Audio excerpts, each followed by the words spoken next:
Klik dulu tombol subscribe, jangan lupa nyalakan loncengnya supaya gak ketinggalan updatean selanjutnya. Nini Pelet. Nini Pelet. Nini Pelet.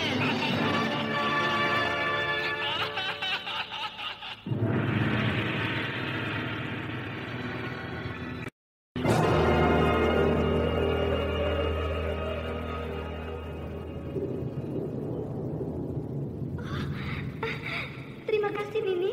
Terima kasih. Kau telah menepati janjimu padaku. Aku sudah menepati janjiku, Lara Manis. Kini kau harus pegang perjanjianmu padaku. Iya, Nini. Kau harus ingat-ingat ini. Baik, Nini. Kau akan tetap menjadi gadis cantik jika setiap munculnya bulan purnama kau meminum darah seorang gadis. Tapi jika kau lupa, wujudmu akan berubah menjadi seekor ular dan akan seterusnya menjadi ular penghuni gunung Ciremai. Mengerti? Baik, baik, Nini. Aku akan pegang dan ingat semua itu. Jika kau akan kembali, aku sudah izinkan kau kembali ke desamu. Berbahagialah, Lara Manis.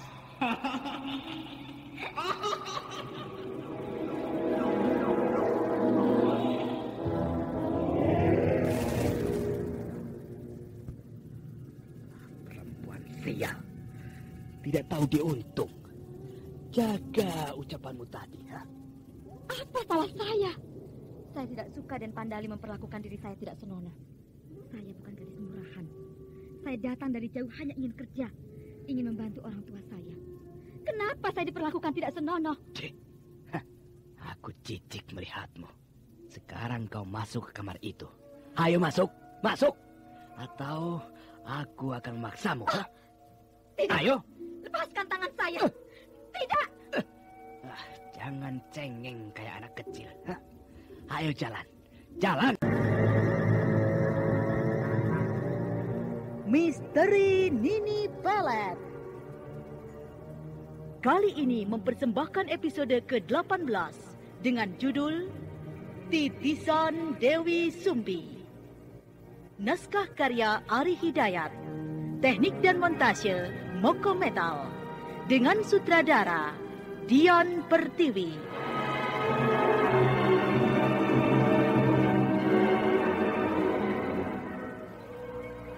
Titisan Dewi Sumbi.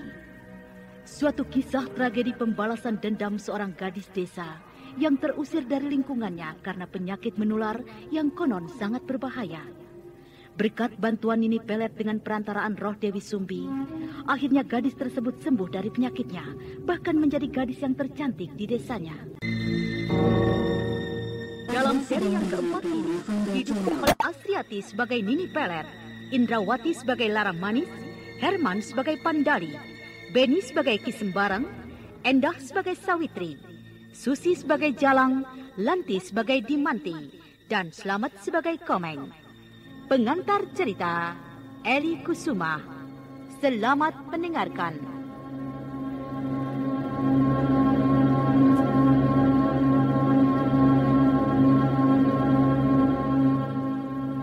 Lara Manis melompat.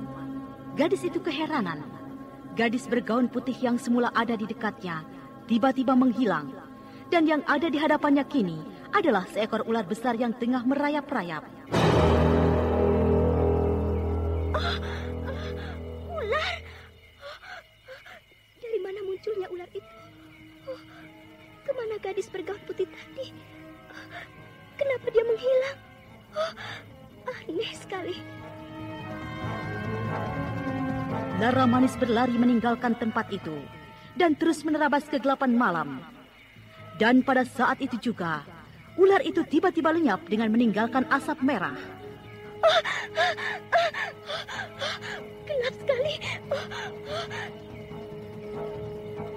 Sementara itu, Lara Manis masih terus berlari tanpa memperdulikan suasana hutan belantara yang gelap.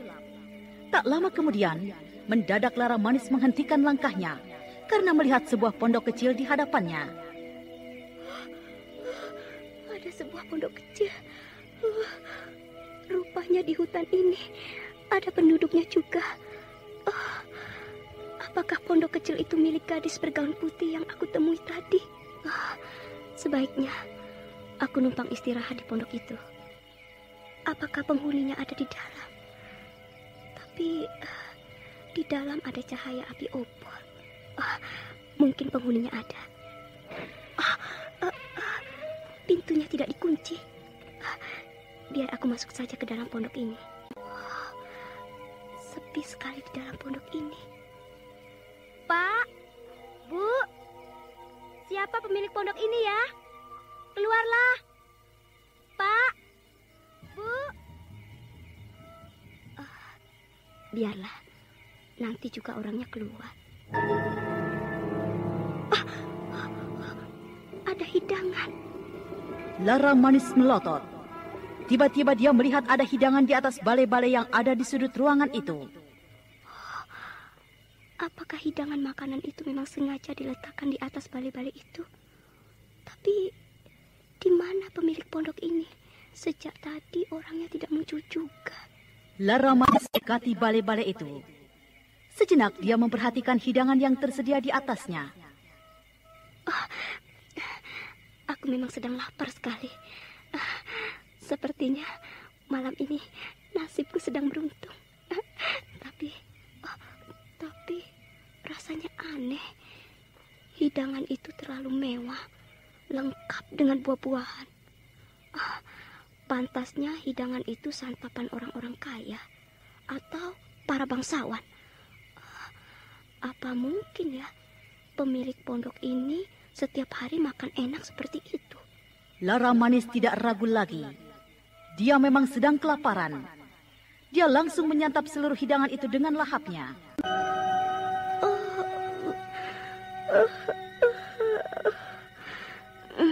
Aduh, aku terlalu kenyang sekali.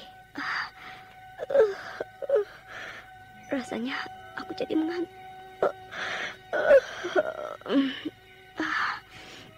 Nikmat sekali. Enak sekali hidangan semua itu. Belum pernah aku memakan hidangan seenak itu.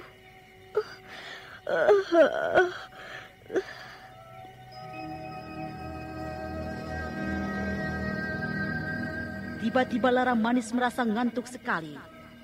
Sebentar kemudian, dia sudah memejamkan kedua matanya dan mendengkur dengan nikmatnya. Namun tanpa disadari, pada saat itu sepasang mata memancar merah berkelebat masuk ke dalam pondok itu. Kemudian menjelma menjadi nenek bungkuk yang menyeramkan dan menakutkan.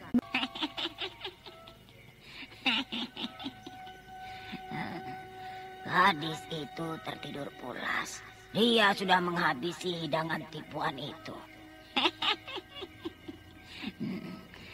Gadis itu mengira kalau hidangan yang dihabiskan adalah makanan yang nikmat dan lezat.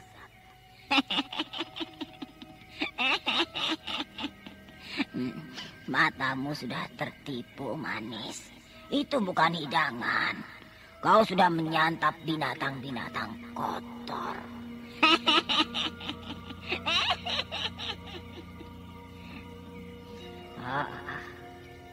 Gadis itu benar-benar keras. Dia ingin datang menemui aku di puncak Gunung Ceremai. Tapi dia tidak tahu kalau dia sebenarnya sudah berada di daerah kekuasaanku. Gadis itu sudah masuk hutan Ceremai. Sebentar lagi dia akan menjadi calon penghuni Gunung Ceremai.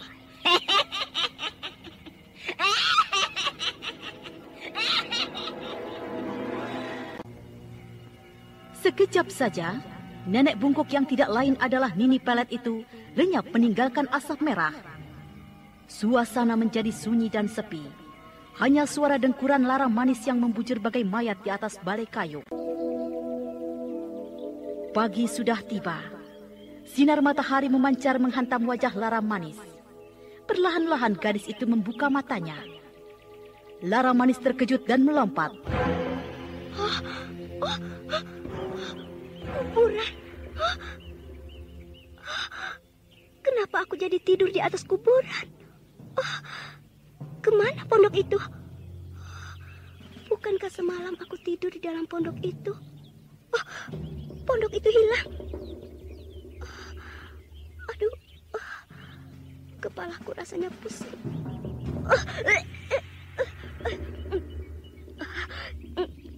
Perutku jadi mual. Aduh, aku rasanya ingin muntah.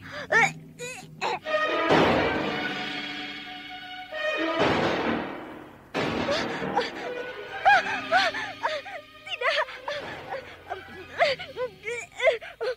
Aku muntah cing dan belatung. Tidak. Tidak.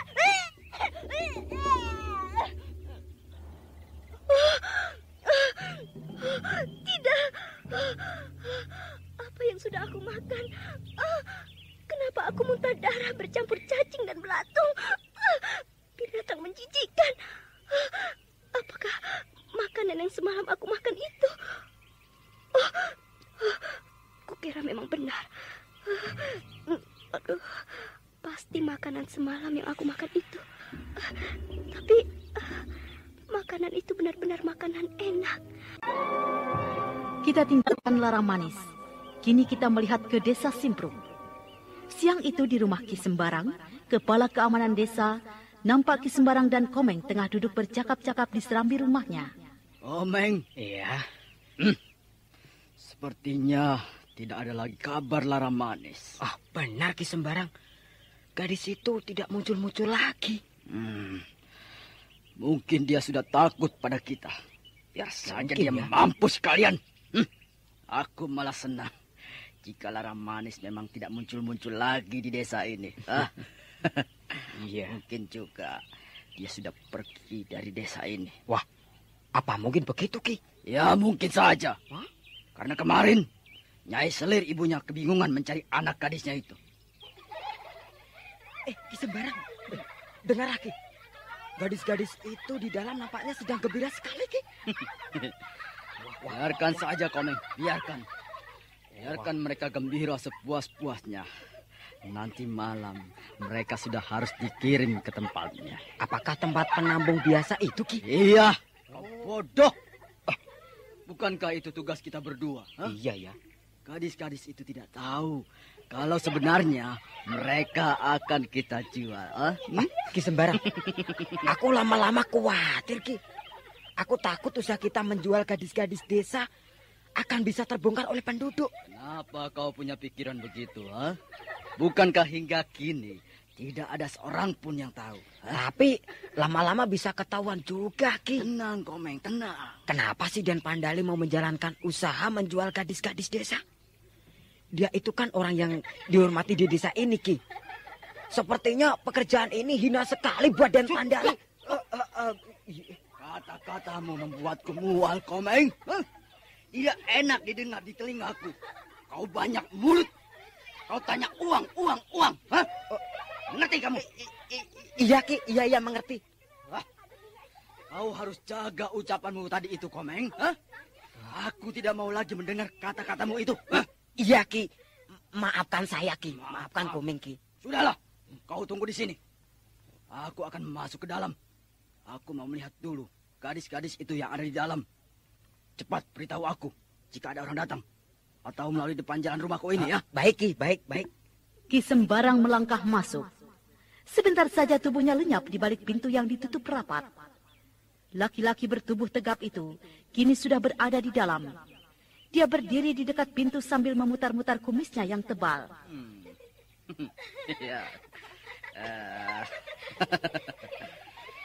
Kalian nampaknya senang sekali.